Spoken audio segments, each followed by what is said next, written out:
এই বাসায় আসার পর থেকে সন্ধ্যামালতী ফুল কখনো চোখে পড়ে নাই।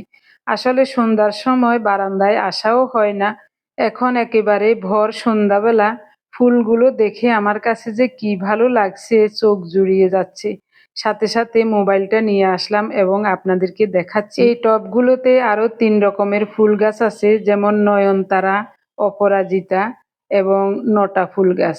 এদিকে কয়েকটা নিম পাতা শুকানোর জন্য ঝুলিয়ে রেখেছি। সেদিন আমাদের বাড়ির মালিক আপু এই পাতাগুলি আমাকে দিয়েছিলেন।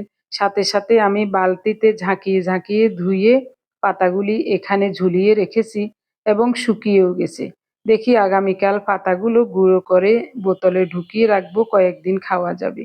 এরকম ঝুল বারান্দায় বিভিন্ন ধরনের ফুল গাছ লাগালে ফুলগুলি দেখলেই যেন চোখ জুড়িয়ে যায়, মন ভরে যায়। আপনাদের কাছে বারান্দাটা দেখতে কেমন লেগেছে কমেন্টে জানাতে কিন্তু ভুলবেন না।